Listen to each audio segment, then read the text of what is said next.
Welcome to this webinar, which is being hosted by Warwickshire Badger Group. I'm the chair of Warwickshire Badger Group, and this year we're missing our open days and our live events, so we thought we'd run a webinar, and the Badger Trust and Dominic and his team have been running those successfully with other groups, so we thought we'd have one in Warwickshire as well. And I'm delighted to say that this group has proved, this webinar has proved very successful. We had over 100 attendees register. Whether or not they will all join us tonight, I don't know, but they will get the recording later for those who can't join us. I'm delighted to welcome some great speakers tonight. We have Dr. Ian Redmond, who is a tropical field biologist and conservationist, and he's spent the last 3 decades working with mountain gorillas and elephants, knows a bit about badgers too, and he's going to talk about biodiversity and the role of large predators in the broader context, but obviously with a little bit of a focus on badgers too. We've also got Carl Curtis, who's joining us from Warwickshire Wildlife Trust. He's the Director of Reserves and Community Engagement at Warwickshire Wildlife Trust, so he's out there on the reserves a lot, and we work with Carl and his team with regard to vaccinations on the reserves throughout Warwickshire. I'm also pleased to welcome Dominic Dyer, who's the Chief Executive Officer at the Badger Trust. Dominic and his team are campaigning very, very hard at the moment with regard to the badger cull at national level and with the national media, and then feeding that back to us groups who are then looking at the regional issues and regional media. We will have Mark Pawsey joining us, who's the Conservative MP for Rugby. He's going to join us at 7:30, and there will be a little bit of a session with him and Dominic talking about the badger cull. And I'm also delighted to welcome Craig Fellows, who was one of the founding members of Warwickshire Badger Group. 30 years ago, we celebrate our 30th anniversary this year, and he's now a wildlife crime specialist and trainer working with the Badger Trust, but he's also an advisor still to our group here in Warwickshire with regard to wildlife crime, and acts very much as one of our, we've got several police liaison officers at the moment, but Craig very much helps us out with that. We've been going 30 years as a group with the aim of stopping badger persecution when we were first set up, but today the group works in a number of areas, which includes rescue and rehabilitation, set surveying and monitoring, data recording, vaccinations, and education and awareness raising for badgers and their conservation. We have a voluntary group, but a very dedicated group of 11 people on the committee who have various roles and responsibilities, and we have around 120 members, who many of whom are active supporters as well, and then we have 800 supporters roughly and growing on our social channels such as Facebook and Twitter. To become a member, it's only £8, so if you're not a member, it's £8 a year, and we do need the support right now with everything that's going on around the country with the cull. And for that, you'll get 3 newsletters a year and participate in events and open evenings. I'm not going to say much more now. I'm not the star of the show tonight. The star of the shows are our speakers. So what I'm going to do now is hand you over to Dr. Ian Redmond, who's going to start with the first presentation, and I will leave you in his very capable hands. So what time have we got now? We're 10 minutes in, Ian, so we'll take it to, we might have to trim it slightly, so we'll see how we go. I will try and be concise in my comments. Yes.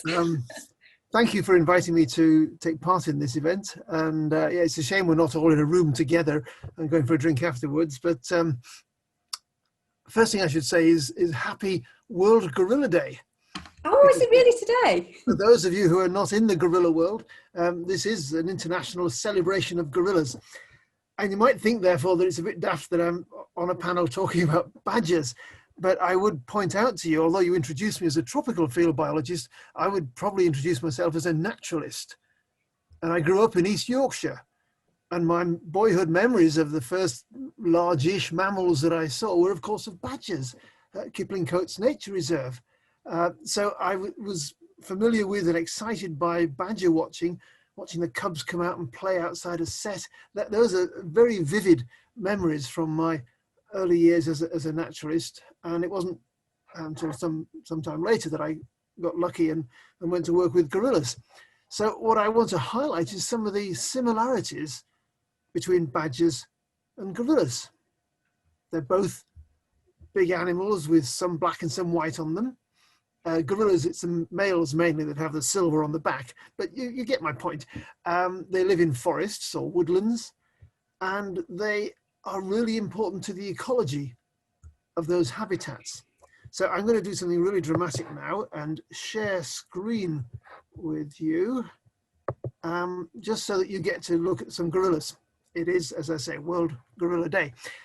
This is a still of a family of gorillas, and you can see the silverback with the white on. All right, the distribution of white and black is not the same as in badgers, but if you just bear with me a moment, I will pull up a screen. If you want to find out more about gorillas on World Gorilla Day, you can take a virtual safari to see the gorillas. After the webinar is over, when you're thinking, well, what could possibly top that? You can go online to vicotourism.org, and if you scroll down, you'll find that you can actually go into a 360 and be with a family of gorillas and a family of Australians who are visiting the gorillas, and you get some sense of what it's like to do that. Why is that relevant to badgers? Well, in Rwanda today, the president of Rwanda is hosting, normally it's a huge party, like a sort of Glastonbury festival for gorillas, which they call the Kwita Izina. That isn't happening today because of the COVID restrictions, but it is an annual celebration of this amazing species. People travel from all over the world to Rwanda to see gorillas, and they pay good money to do it.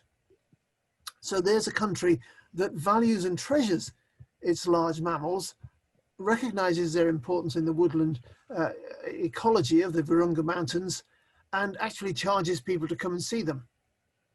In the UK, not many people have that same attitude to badgers. Badgers are in some senses like the gorillas of the English forests. What do I mean by that? Well, if you go to my YouTube channel, amongst all the images, sorry, and we just get past the adverts and go to full screen. This is one thing that gorillas and badgers have in common. Not the nocturnal behavior. Gorillas seldom move around at night, but this badger is under a plum tree in my garden. And although the badger has frozen at the moment, as it buffers, you will see that in a moment the badger eats a plum. You think of badgers as eating earthworms and occasionally sometimes hedgehogs or as a predator, but they're also a frugivore. They eat plums and cherries.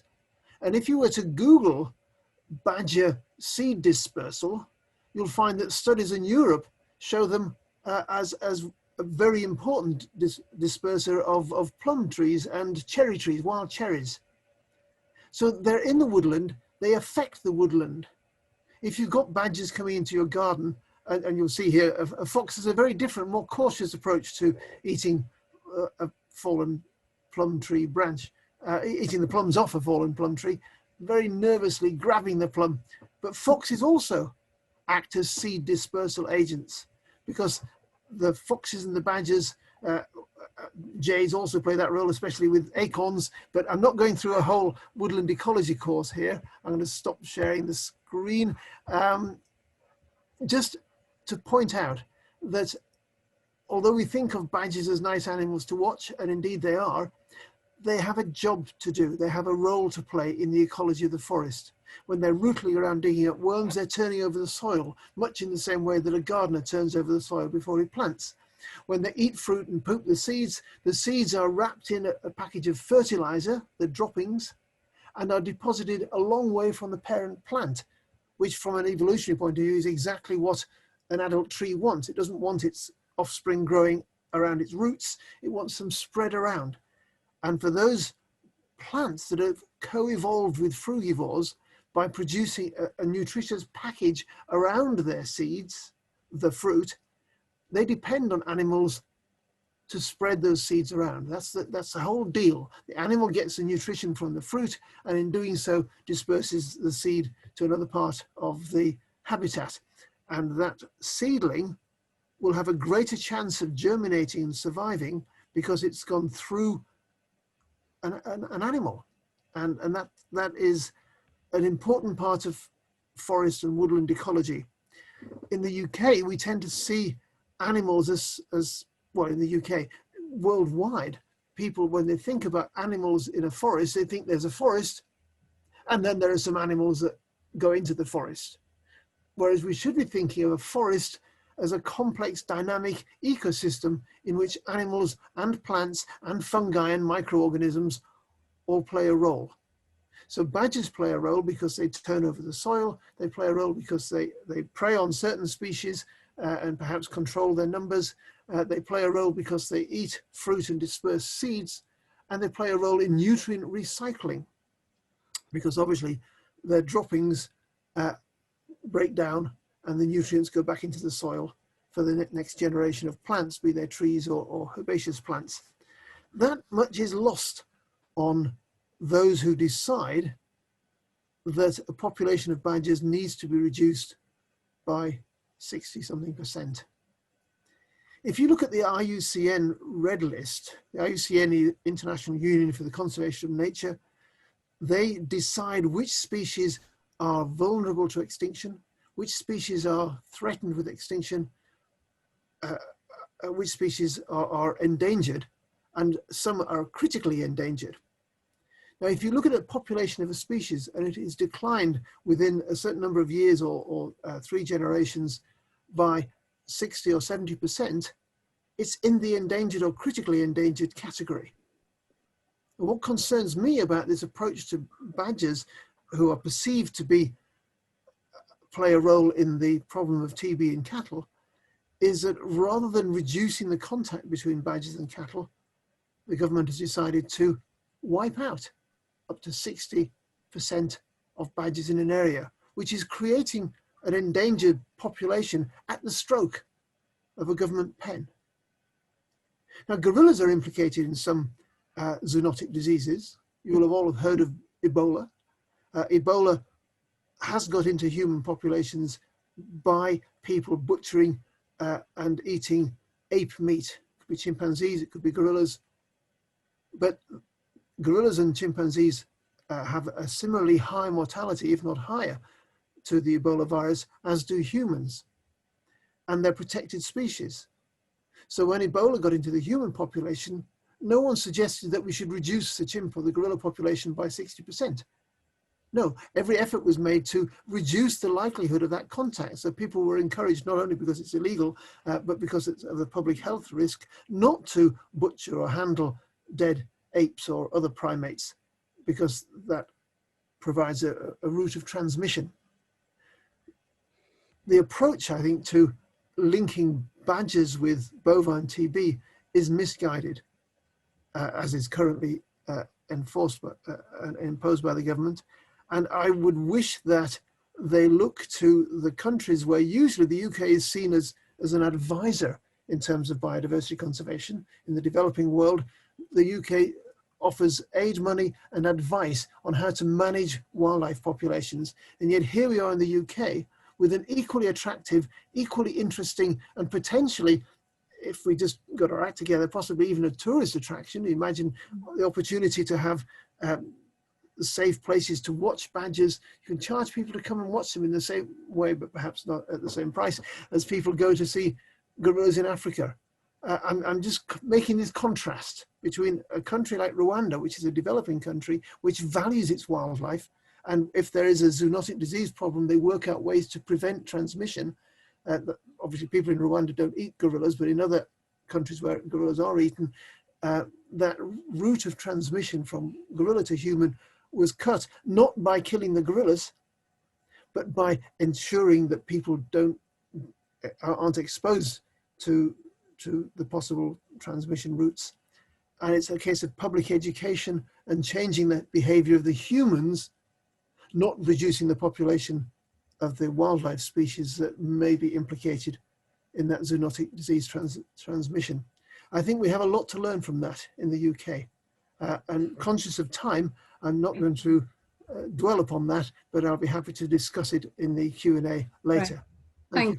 Thank you, Ian. That was some very well made points there, and lots of food for thought. So so thank you for that, and we'll pick up on some of the questions in the Q&A session. Carl, are you okay to take up next?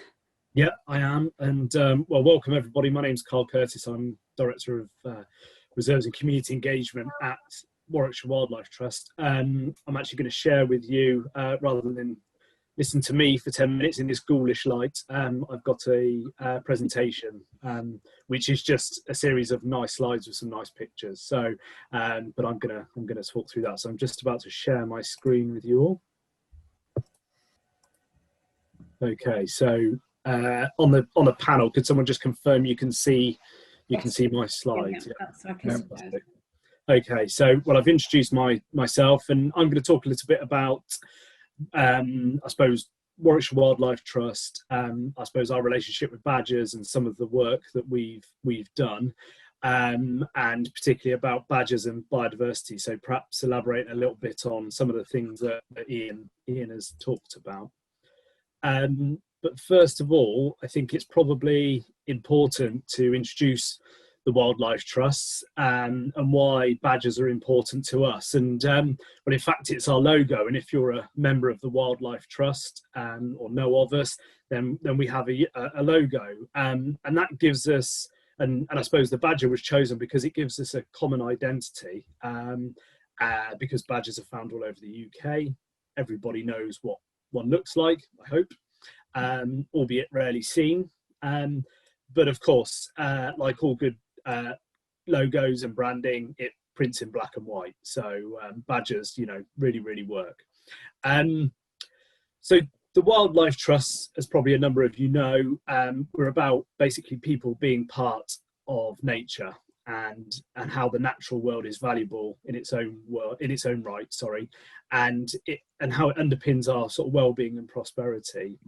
Our work is also about everyone deserving to live in a healthy and wildlife-rich world, and that wildlife is something that people should interact with and enjoy on a daily basis.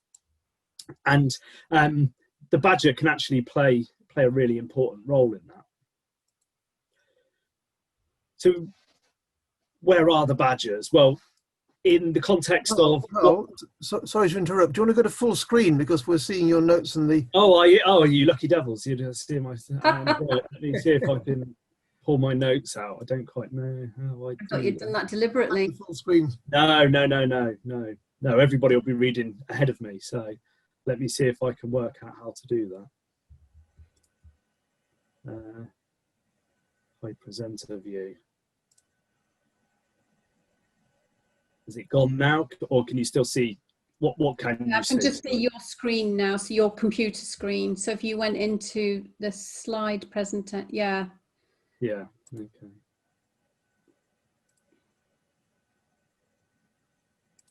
Right, bear with me a second. Sorry, it worked yesterday when we did the. It did. When we did the run through, so I'm not quite sure what's happening.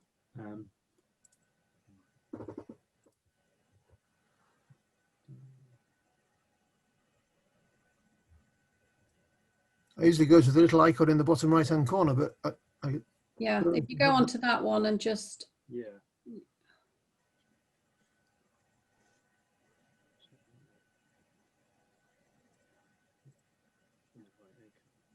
Let me just stop sharing that a second. Let me see if I can start it again.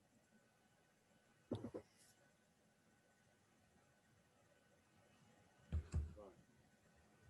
Here we go. Is that better? Or can you perfect. Great, perfect, yeah. Right, okay. So we can't hear you very well now.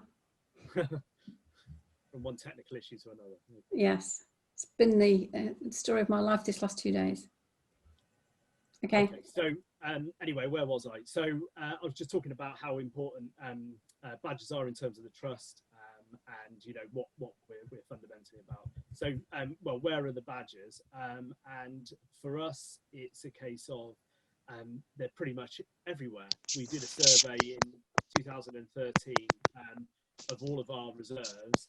We can't hear you very well, Carl. Okay.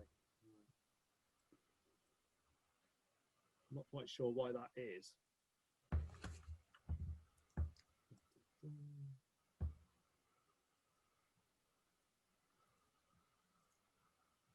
I think because we could hear you okay a minute ago. Yeah. Maybe you just have to speak up a little. Sorry. We can all turn up the volume on our. Yeah. Can you hear me now better? If I talk louder. Slightly. I don't know what's happened there in terms of your volume, because it was fine a minute ago. Yeah. We'll carry on. We can carry on. Okay. So what can you see now? Can you see where are the badgers? That map? Yeah, we can see your map. Yeah. Okay. Right. So I'll talk a lot louder. So the so where are our badgers? So we did a survey in 2013, and what that meant was it was part and parcel of our efforts in our vaccination programme, and what we wanted to do was understand where the badgers were.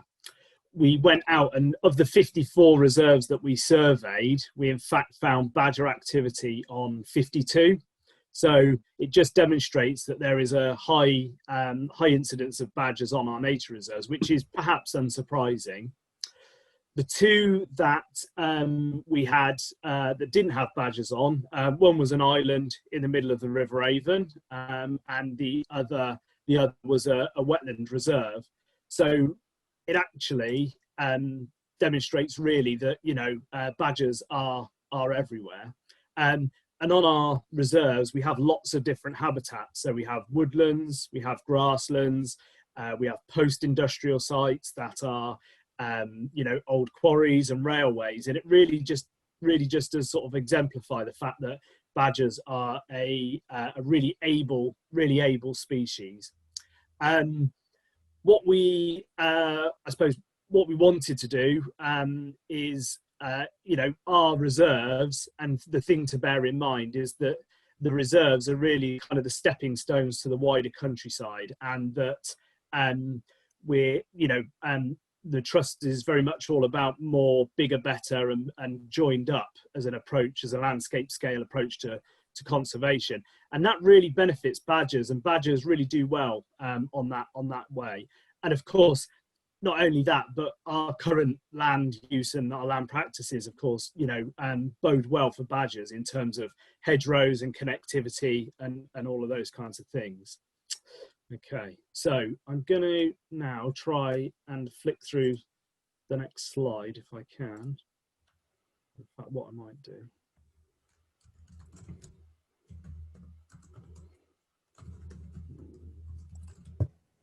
What can you guys see now? Sorry. I can see a Windows background. Windows background. Okay, right. Right, I'm going to just stop sharing the screen a second. I'm conscious of time now, Carl, as well. Sorry, Denise. So I'll tell you what, I'll just talk through the rest of it. I can pretty much remember it anyway. So I was talking about why badgers were important, where you would see them on the reserve. And as Ian said, with badgers and the role that they play on our reserves, you have to remember that they are kind of meso-predators, so they're middle predators, where usually, or in, hundreds of years ago, they would have had predators that would have taken them out, lynxes, bears, those kinds of things, but they no longer have that. So badgers actually play a really important role at the top of the chain in regards to the ecology on our reserves. And as Ian said, they do fantastic things like disperse seed. They'll do that daily through their removing of their bedding, as they're fantastic engineers. They move soil and all of those kinds of things. So where are you likely to spot them? Well, actually, badgers are rarely spotted. Sadly, we see a lot of them on the dead on the side of roads. But the real, I suppose, special thing about badgers is that everybody who I ever speak to about badgers can always remember the first time they saw one. And I can remember as a lad seeing something that I thought was a racehorse charging through a massive patch of nettles. And of course, it wasn't a racehorse; it was a badger, and that will stick with me. And so, where badgers play a really important role on our reserves, I think they also play a really important role for people as well, and reconnecting people to wildlife, because again, they're elusive. We don't often see them, but they're such enigmatic characters. And again, it's important that almost that mystery around them we preserve, because again, people remember when they saw badgers or when they had their first encounter. And if that's a way of reconnecting people with nature, then that's something we should really, really hold on to. I think, other than losing my slides, there were a couple of other things I wanted to show you. A couple were basically cute, cuddly pictures of some badgers that I've seen in the past. So sadly, you won't be able to see those. But apologies for the technical issue. I'm not quite sure what's happened there. It's good on the run through. Yeah, 6 months of lockdown, you would have thought I would have been a Zoom expert. But there we go. No worries. So, we should maybe run another mini session anyway, just based around the work we do with you at the Wildlife Trust, sure. Which would be really good. But thank you for that. Have you covered all the points you wanted to cover? I think so, yeah. I think I've covered most of it. I was going to go into a little bit more in depth, but I appreciate we're running away with time. We can maybe cover some of the things in the Q&A.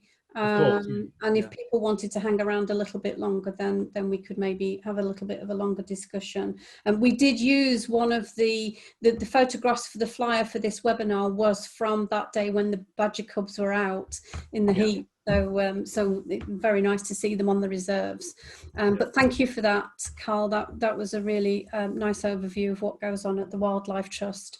I'd like to welcome Mark Pawsey to the panel. Mark is the Conservative MP for Rugby, and we had a very constructive meeting with Mark last Friday, myself and two of my colleagues, just to discuss what's going on with the badger cull in Warwickshire and other areas, of course, but Mark's more interested in what's going on in Warwickshire. And as part of this webinar, what I didn't want to do was focus too much on all the negative aspects of badgers. We wanted to show badgers in the ecology and how valuable they are within our ecosystems and our woodlands and in our meadows. And so hopefully we've achieved that with the two presentations from Ian and Carl.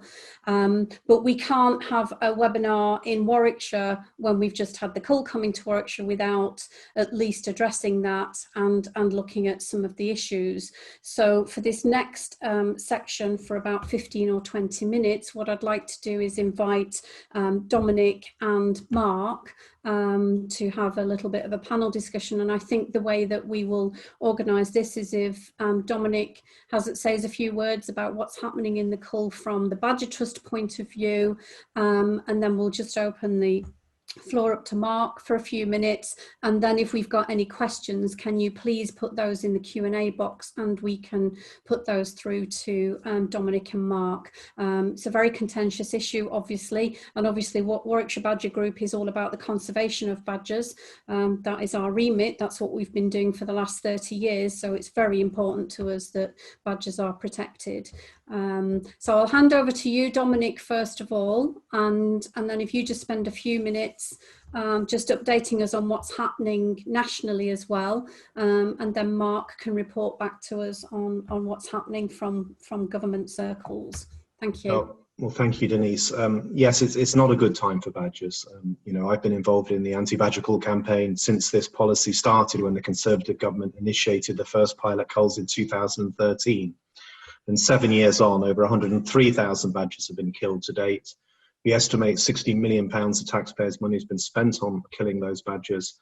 The vast majority of those animals, probably around 85 to 90%, don't have TB. Only 920, just over 920, have been tested of that 103,000. And again, only around 5% at post-mortem were found to have TB at a stage that they could possibly pass it to badgers or to possibly cattle.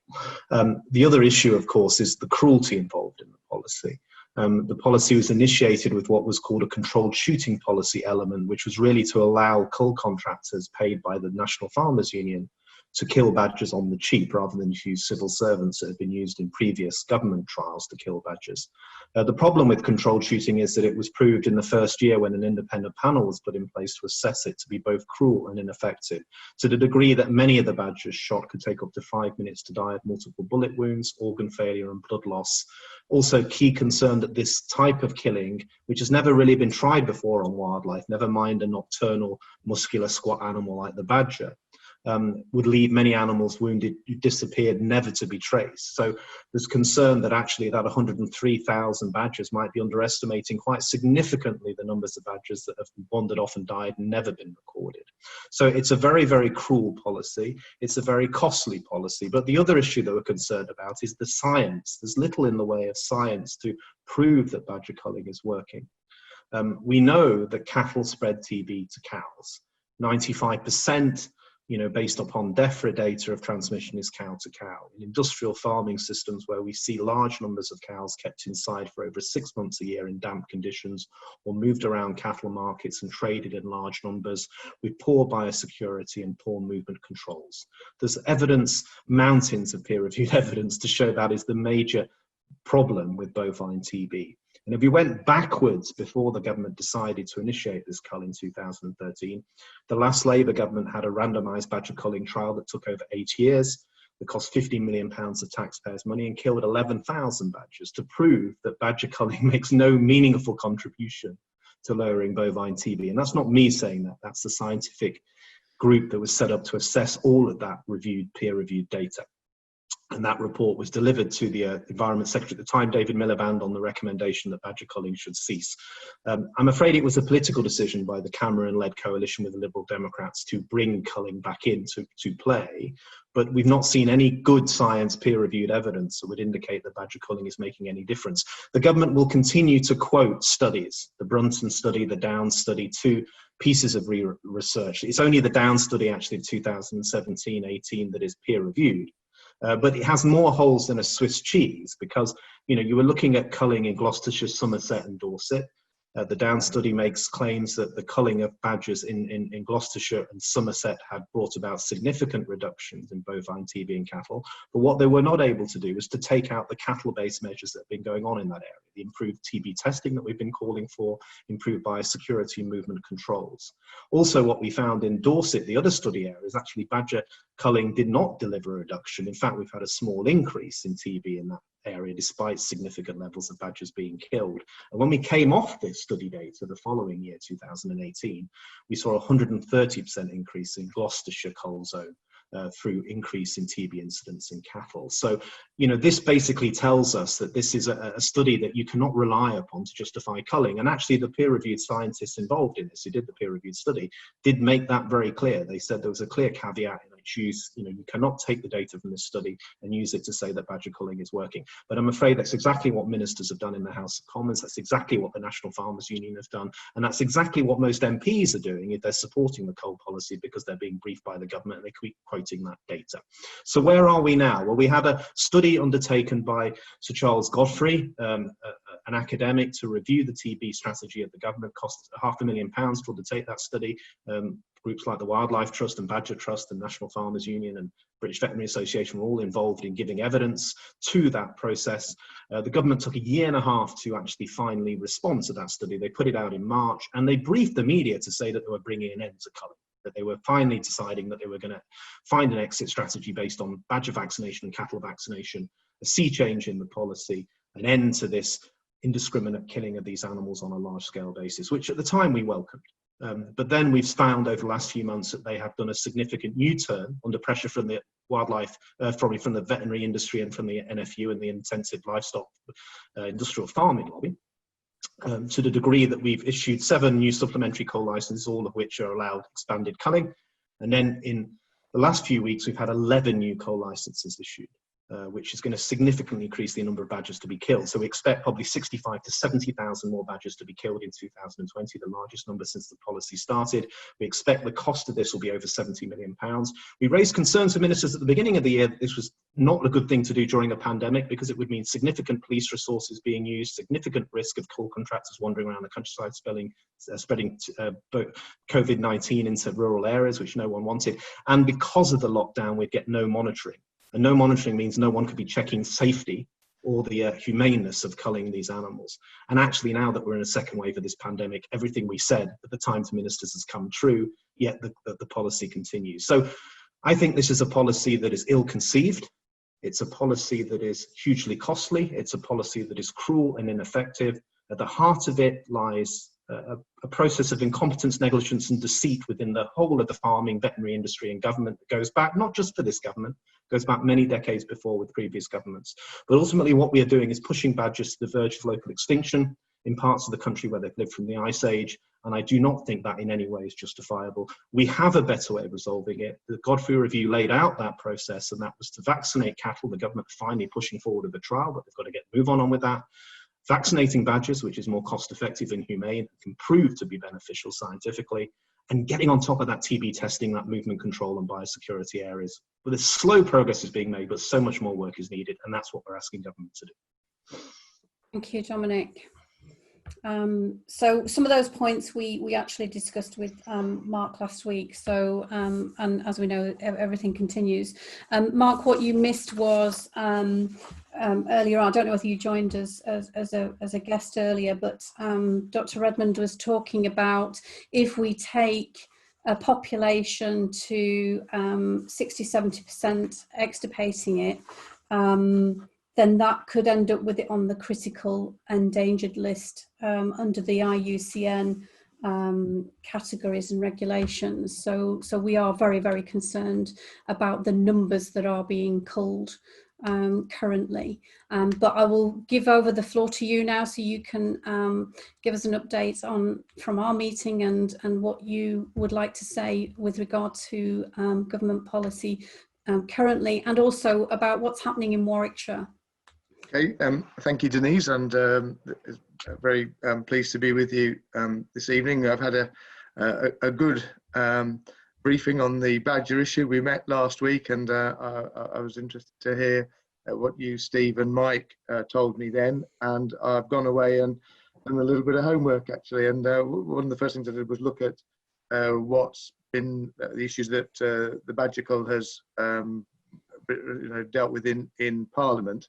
And there was, as I'm sure you'll know, there was a debate in Westminster Hall, which is the secondary chamber in Parliament in 2018, about the broader issues of the badger cull. Just, I think at the time, as the Godfrey Review had started, and the minister responding at that time was George Eustice, before he became Secretary of State. So I was able to read that debate and see how the government responded at that time. And only a few weeks ago, on the 6th of September, Tom Randall, who's the new member for Gedling as a Conservative MP, asked a question at DEFRA Questions, having met with the Nottinghamshire Wildlife Trust. And I'm assuming that Nottinghamshire is an edge area in the same way as Warwickshire is, but he had received a representation from the Wildlife Trust in Nottinghamshire and put a question to George Eustice about the criteria that the government uses. And you will have, I'm sure many of you will have seen George Eustice answer. It says that in the response to the Godfrey Review, the government set it out its approach to deal with bovine tuberculosis, and they look at epidemiological assessments in individual areas to see where strains are present in badgers and cattle, and that drives the decisions about where culling is necessary. Well, that led me to get hold of a copy of the Godfrey Review, which I have had a look at, and the government responded to the Godfrey Review, as I'm sure you will know, in March of this year, and set out the steps. The issue that Dominic raised, because one of the things about Godfrey is he does talk about culling as one method of dealing with the issue of TB in cattle, but does talk about it as being one of a number of measures that are intended to be used, and speaks significantly about the use of vaccination and giving the government the right to introduce new call zones. Now, at the same time, I learnt about the 3 areas, the high-risk areas, and the issue in Warwickshire, I understand, arises from the proximity to Gloucestershire and concern that TB is spreading into cattle as a consequence of the activity in Gloucestershire and moving away from afterwards. I didn't see Dr. Redmond's presentation, but I did see Carl's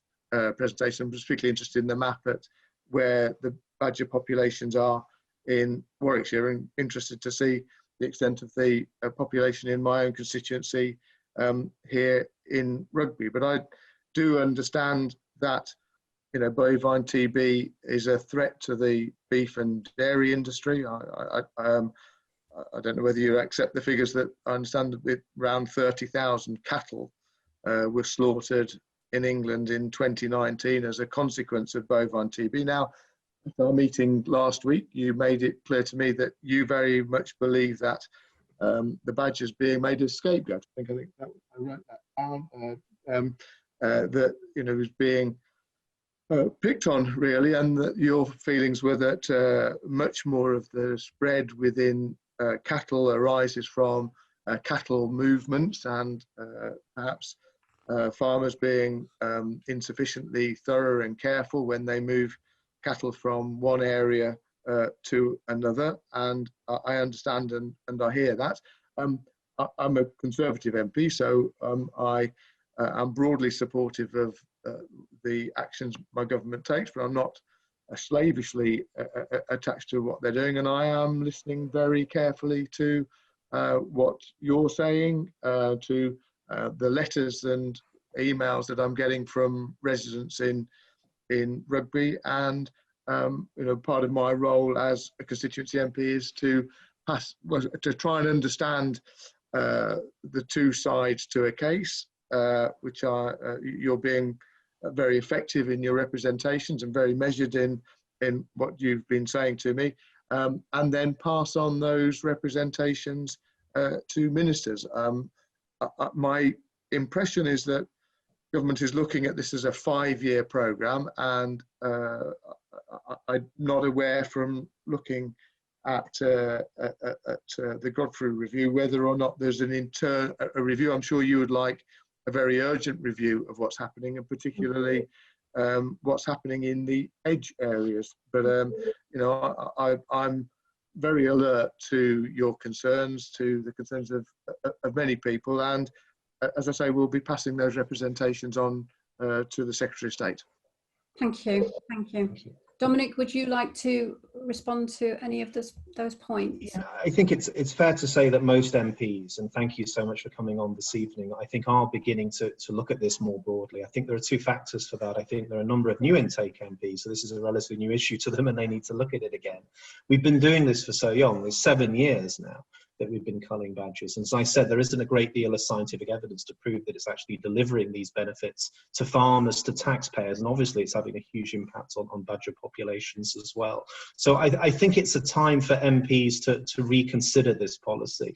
You know, you have a petition that started today by Wild Justice. They were seeking judicial review over the controlled shooting of badgers. You know, the Badger Trust took legal action in the High Court on that issue in 2014 because we said to our own Pats and the Secretary of State, we felt that you should keep the independent expert panel in place and continue to monitor the use of controlled shooting. He disbanded the panel. We lost in court as the judge had sympathy with the Secretary of State implementing its recommendations following the disbanding of that panel, but actually we've seen little evidence of that, and the number of animals being killed by this horrible culling method has massively increased. So, you know, I think the government are going to find problems in the courts again. I think Wild Justice will be successful in getting in for judicial review. I think that petition will be over 100,000 by early next week, so MPs will be debating that. It will be, yes, so that's significant. Yeah, absolutely.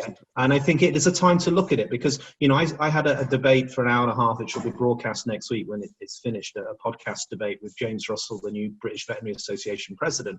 And I said to James, the British Veterinary Association in 2015 came out with a clear statement saying that controlled shooting was not ethically acceptable to them as an industry, and not effective. They were very concerned about the cruelty. They went back to the Secretary of State and said, listen, we think you shouldn't use this. And the Secretary of State dismissed it, saying, well, we kill foxes and deer this way, so we should be able to kill badgers as well. I think it's ethically unacceptable for the veterinary industry not to pull the plug on it. And to be quite frank, if Wild Justice get into court, I think they've got a very good case where I think the British Veterinary Association will have to pull the plug on controlled shooting. And then what the MPs will have to face up to is you're left with two options. You cage trap a badger and you blast it to death with a shotgun, or you cage trap it, as many of my colleagues are doing across Derbyshire, Warwickshire and other places, and you release it after injecting it with BCG vaccine. Now, the government has a very good peer-reviewed data that's been paid for by the taxpayer to show that if we get a badger without TB and we vaccinate it, we can reduce the risk of it getting the disease by 70%, and that gets passed on to cubs, herd immunity that we hear an awful lot about when it comes to the COVID debate at the moment.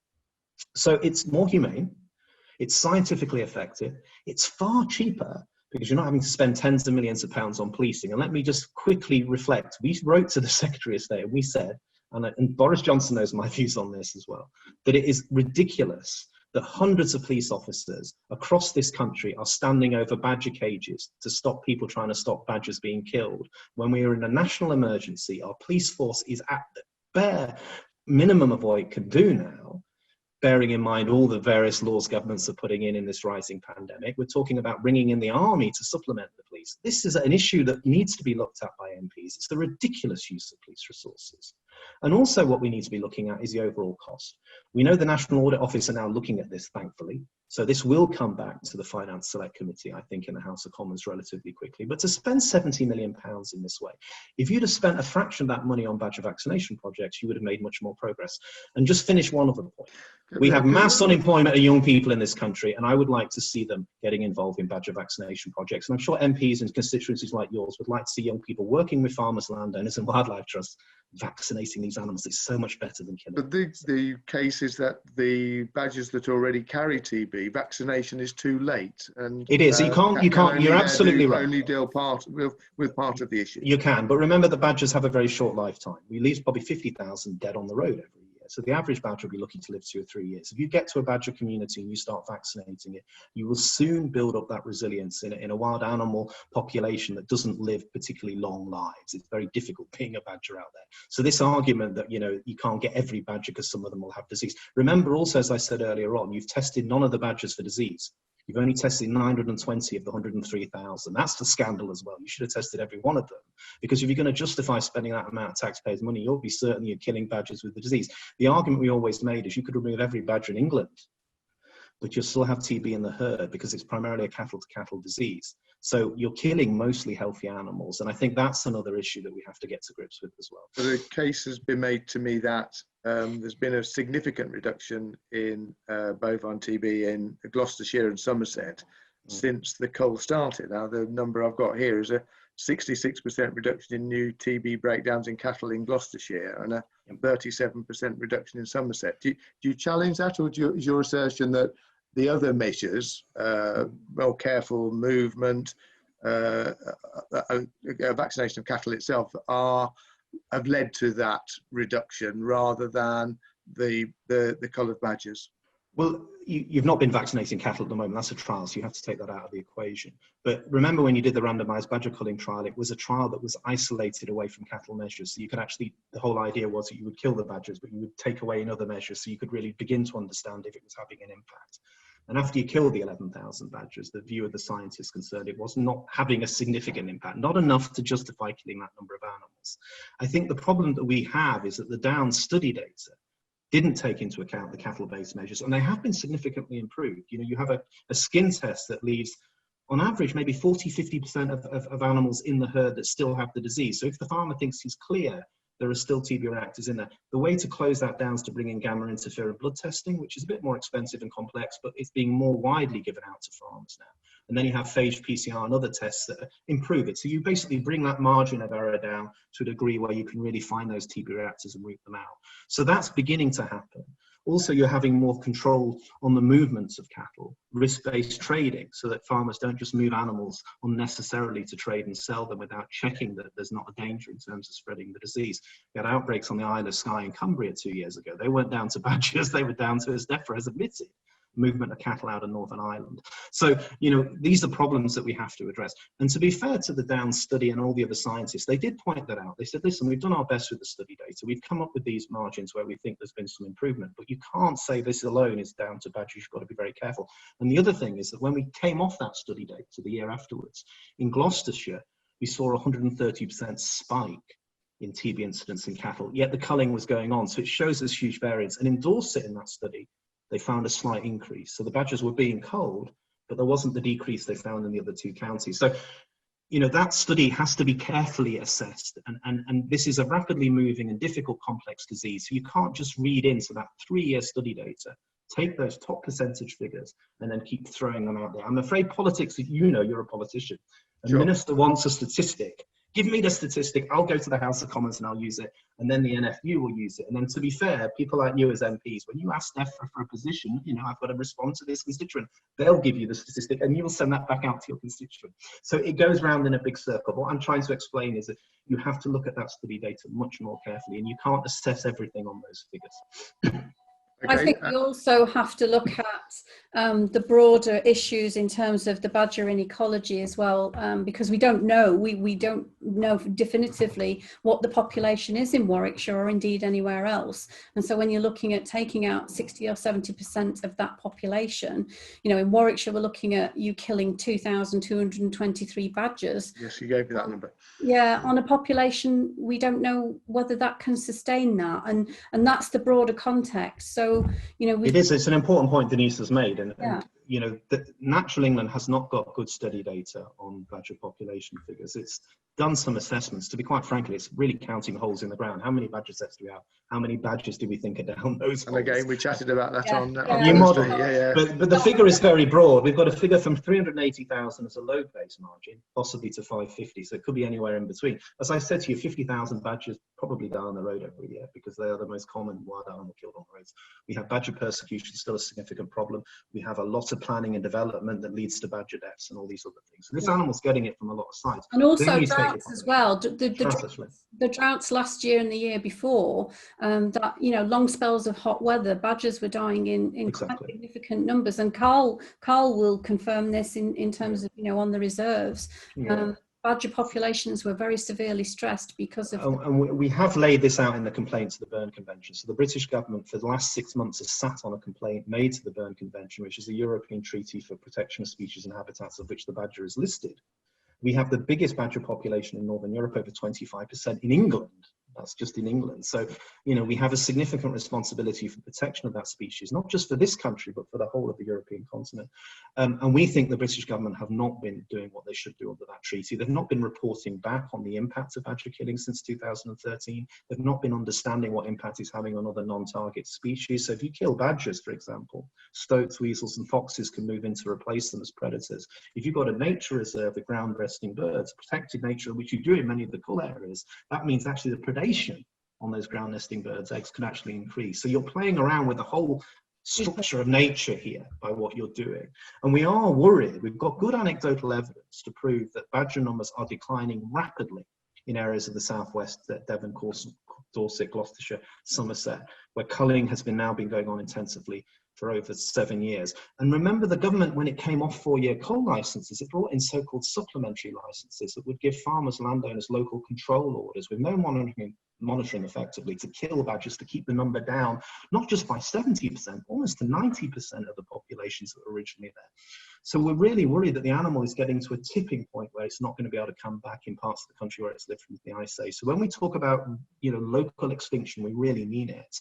And that is the basis of that Berne Convention complaint that the British government has to answer to as well. Okay, well, Dominic, you mentioned that you're organising a petition. I'm pretty sure that with the support that you've got, then you'll get to that 100,000. I think you will. I think it'll be coming back. And there will be a debate. So I will certainly attend that debate. I know I'll get information from you ahead of it, and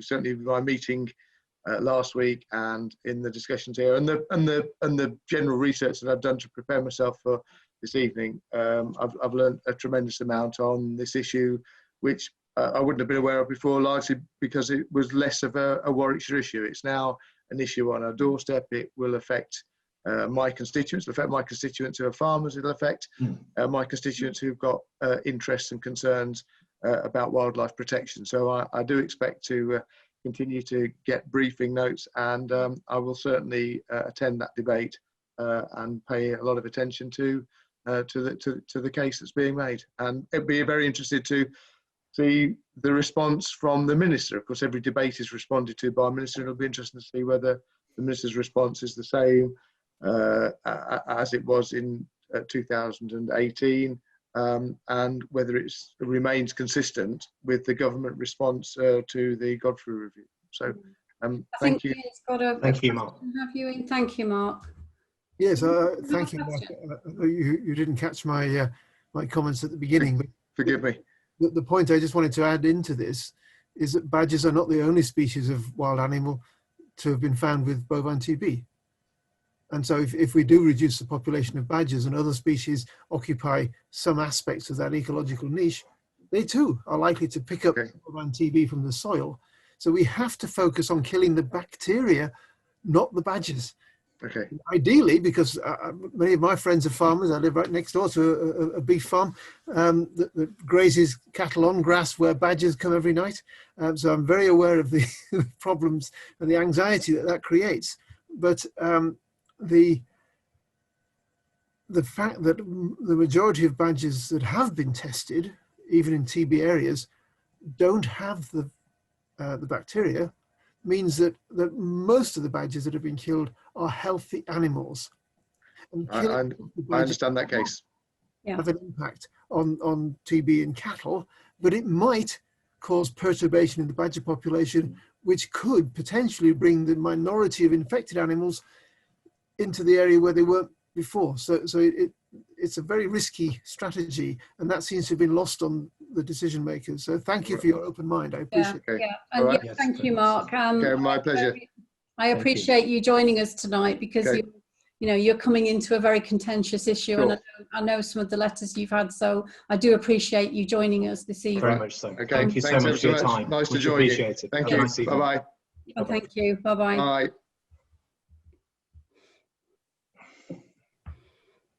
Craig. Hi. Leading on from that, I mean, we've talked about this as a group in Warwickshire for quite some time, that the badger cull has led to an increase in persecution levels, and that's because there's been the great demonisation of a species. I'm a wolf conservationist. I've worked with wolves for 30 years, and the same happened to that species. Totally demonised, totally maligned, lots of propaganda and misinformation put around about the wolf, and to the extent in the States it was exterminated out of most of the states.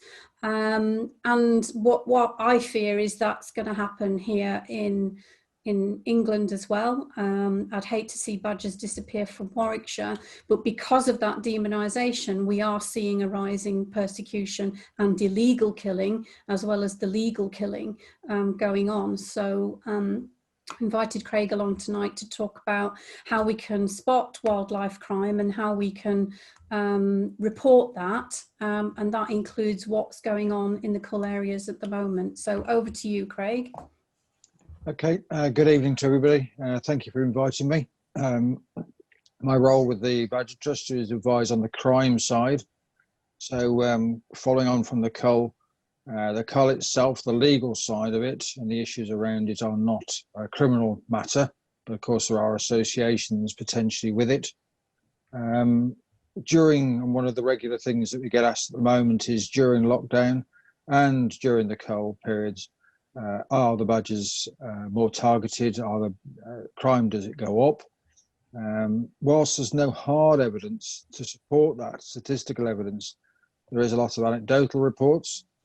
There is reports about potential animals that are shot outside of the cull. So this is illegal shooting. I'm not talking about the legal side. Badgers that are being snared. But partly I think that's also down to, particularly this year, is the lockdown and more people being out in the countryside. For me, one of the key parts to all of this is educating people, which is obviously what I'm doing now. and the education program. So educating not only the police, but also interested members of badger groups, individuals, interested parties, walkers, ramblers, mountain bikers, whatever, in what to look for. And it's key to the success in protecting them from the criminal side. But I do recognise the fact that there are some people out there who feel that, well, if badgers can be controlled by government, then it's all right for us to control them. And there is that. I'll be honest, is the fact that we've had nobody directly as a suspect admit to that. But certainly there is anecdotal, but also intelligence information to suggest that is the case.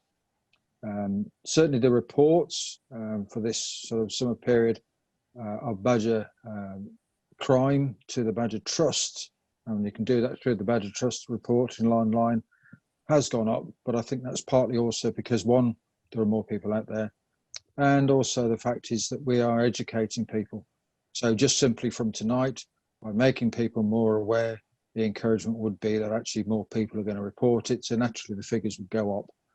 And you would expect to see that, and I wouldn't sort of expect not to be the case. And certainly, hopefully, in some respects, we don't want to see it because that means the badgers are being persecuted. But the fact is that we really need to understand and get a handle on it. One of the pieces of work is that, whilst we're seeing crime potentially against badgers increasing, we need to think about the whole issue around how we approach and work with police forces, how we encourage police forces. And I'm talking about crime again rather than the cull itself, but anything that's criminal. So any offences against badgers is key. I, through the education programs, deliver personal training straight to police forces. 37 of the 43 forces have now received training. Obviously, it's on hold at the moment because one-to-one training is extremely difficult. Well, I've just started back this week with a wildlife crime course for 28 police officers. 3 of those are part of the rural crime team in Warwickshire. So they've expanded their team.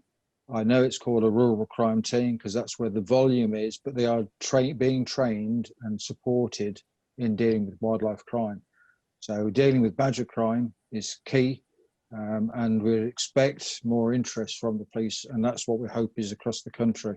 More people trained, more people aware, getting the evidence correct, getting the cases correct, and evidence and proving badgers, just because one's been shot in a field and it's lying there dead doesn't mean that there's any evidence whatsoever. And it's extremely hard for the police to prove beyond the reasonable doubt that that person, that individual, pulled a trigger. It isn't just about shooting, because there are other control methods that we see. So snaring has always been potentially an issue. It certainly seems to be a bit on the increase this year, but that again might be because more people are out in the countryside. Poisoning doesn't happen that often, but it is an issue which we're aware of. Using dogs on them and the persecution side, and it's very difficult to say to some lads, well, you can't kill them, but they can. It's, what's one side's the law, on one side's not. So with training, I tend to look at the 3 R's. So recognise, record and report. How to recognise a wildlife crime, it's having an understanding of what the law says. And that information of that assistance is always available to people.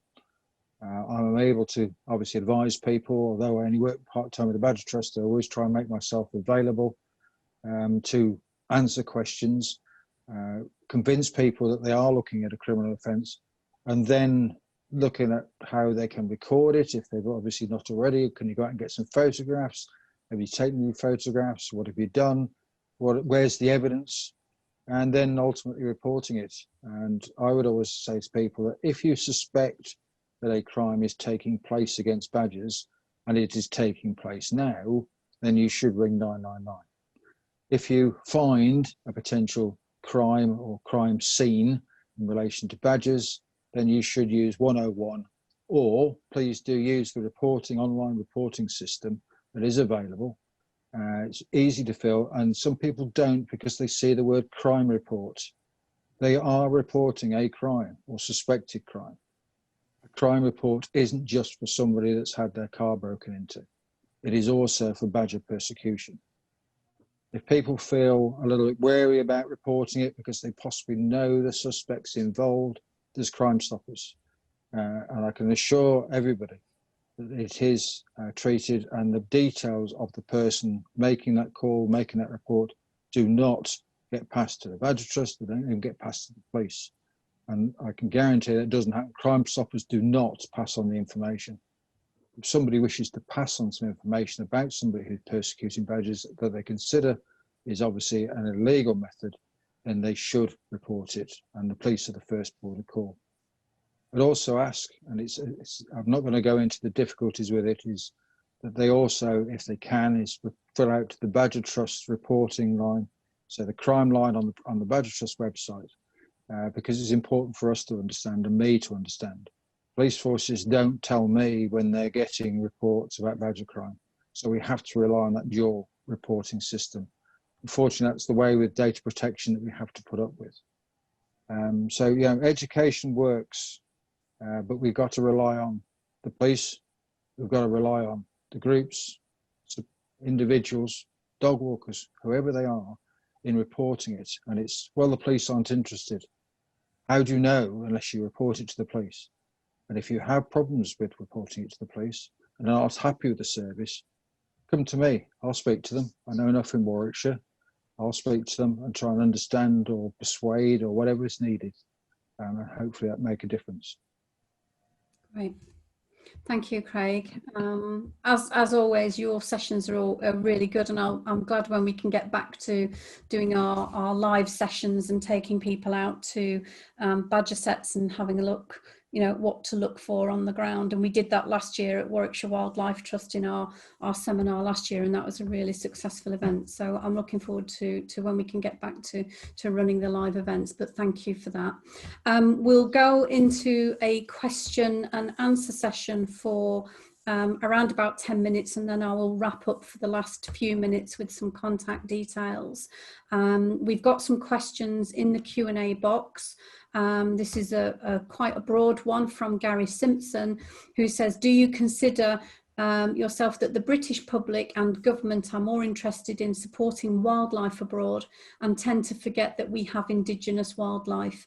Does this result in an attitude of demanding other countries protect wildlife whilst missing the opportunity to lead by example? And I guess that's probably best going to you first, Ian. Well, the short answer is yes.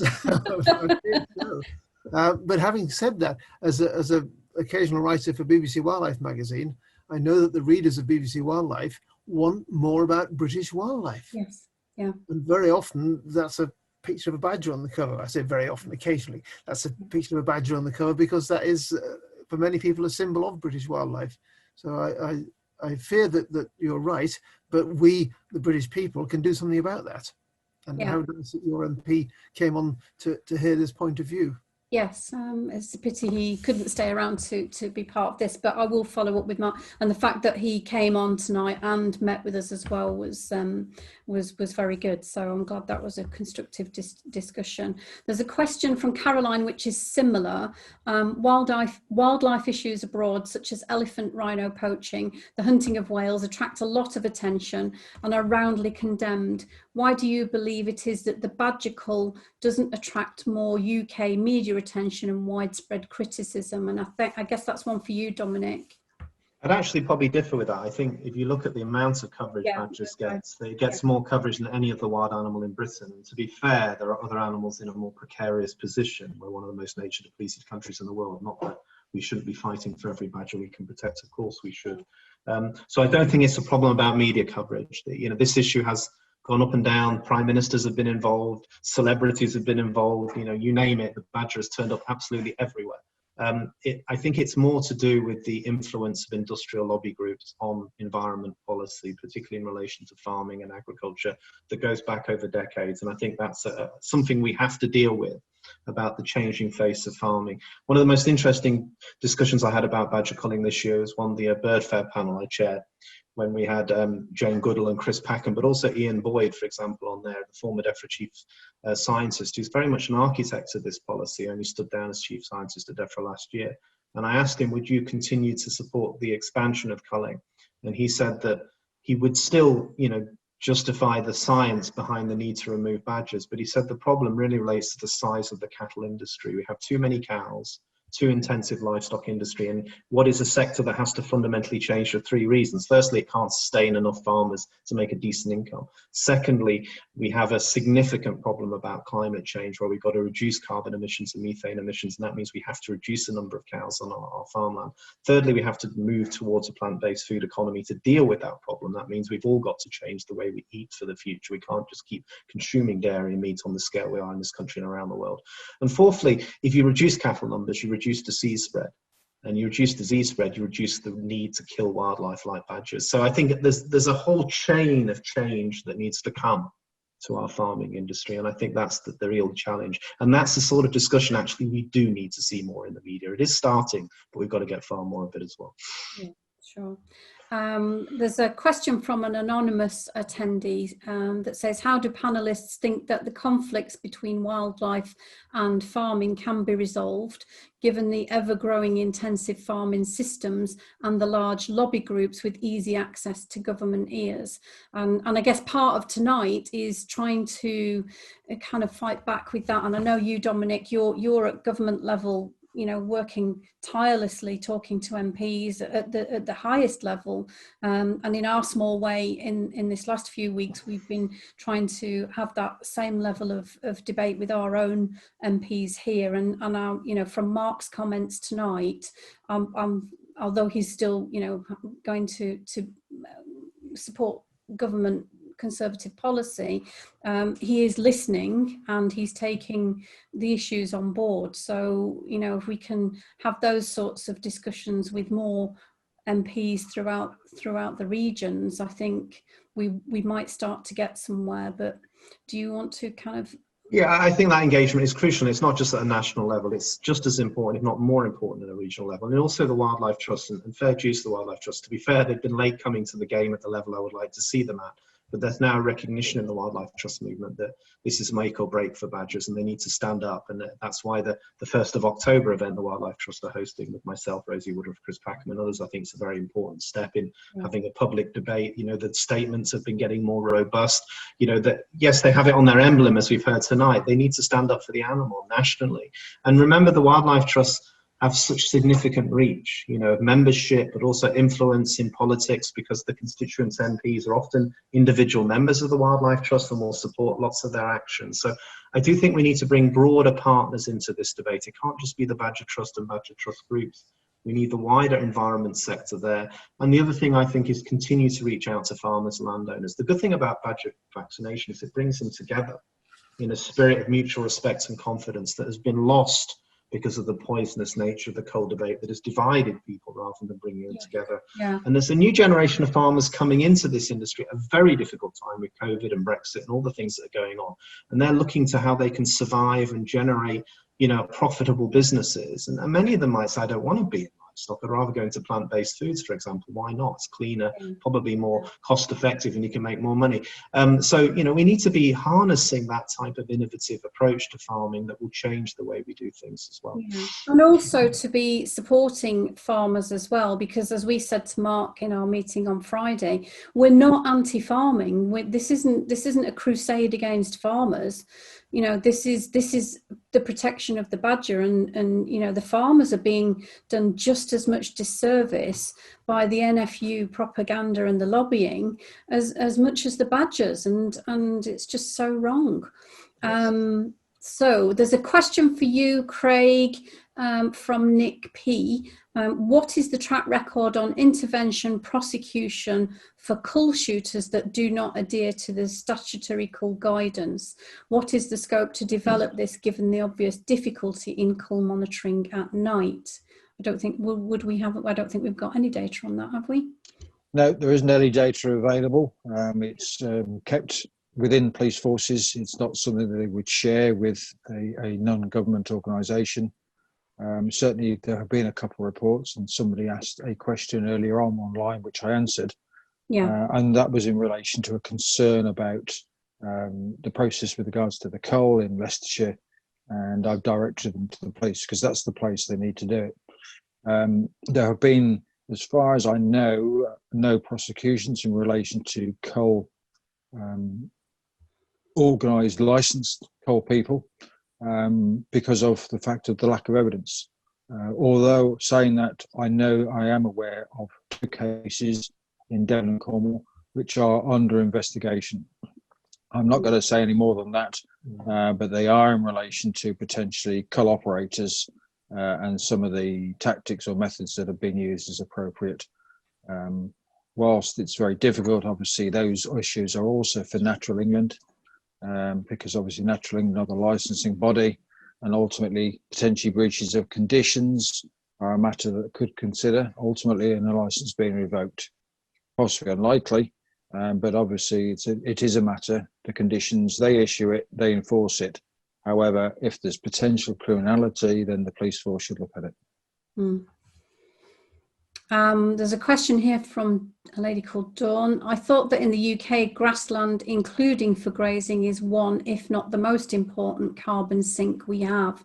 I stress in the UK, plant-based land use is not as effective as grassland, so we should try and get the farmers on our side. Any views? I think we've partly answered that in that we're not anti-farming, and definitely we would certainly like to be on the side of farmers, but not the ones that are mercilessly killing badgers, obviously. Anybody want to pick up on that? Well, there is a debate, isn't there, about, the nature of farming. If it isn't intensive and you've got cattle outside, yes, there can be some benefits environmentally and sustainably. The problem is that's not the nature of most of the cattle system we're dealing with. We're dealing with very intensive, large flocks of animals kept inside for an average 6 months a year. And farmers, because they're getting poor prices for their milk and meat to a degree, are having to rear young calves and then sell them and transport them through markets. We move more cows in this country than anywhere in Western Europe, tens of millions of them, through very poor controlled cattle markets, many of which should have shut down years ago. That's how this disease is spread. That's why we have such a problem of industrial pollution, effectively moving out of cattle into wildlife, badgers and other species, and then the poor badger is being slaughtered as a consequence. So we do have to tackle this issue, and it's a fundamentally important issue for a country of Britain of 60-70 million people as its population grows. Climate emergency, the agriculture sector is at the heart of it. You can't park it. You can't just say, well, we're going to go on farming and eating the way we are, and we're going to deal with this, just worry about aeroplanes. We have to look at our farming systems as well. I'm conscious of time now, so I'm probably not going to go through any more questions. It's at 8:25 and we're finishing in a few minutes. For those who are left on the call, we've got 63 still on the webinar. The Wild Justice Petition link is in the chat box. If you just link onto that before we close the webinar, if you miss that, then just message us and we can post that link again on our Facebook page. I just want to put up some contact details for us, and just as everybody can get in touch with Warwickshire Badger Group and report any wildlife crime as you see it. So report that to us, as Craig has said. That's our website. On our website there is a downloadable document, a PDF, on how you can write to your MP and how you can write to your local newspapers in protest against the cull. So there's some template letters in there. So if you go onto our website and just scroll down, there's a link through to the PDF. Do follow us on Twitter, do follow us on Facebook, and hopefully you will join us as members as well. Obviously there's the Warwickshire Wildlife Trust. They're always keen to engage with people and encourage new members. And I would just like to finally say a huge thank you to all our speakers for giving up your time this evening. We've had a really good audience as well, asking some great questions, and most people have stayed the course. So thank you one and all for a really interesting webinar, and I think we should probably repeat this at some point in the not too distant future with a slightly different take on it. And thank you to all our audience participants as well for joining us. Do keep in touch with us. Please email us with any of your queries or questions, and just please keep looking out for badgers. Never more important than it is now. And with that, I'm going to bid everybody good evening. Thank you, everybody. Thank you, Denise, for doing Thank such you. a great job and for organising it as well. It's been a very good evening. Thank you. Good. Thank you. Thank you. Goodbye, everybody. Bye-bye. Bye-bye. Bye-bye. Stay safe.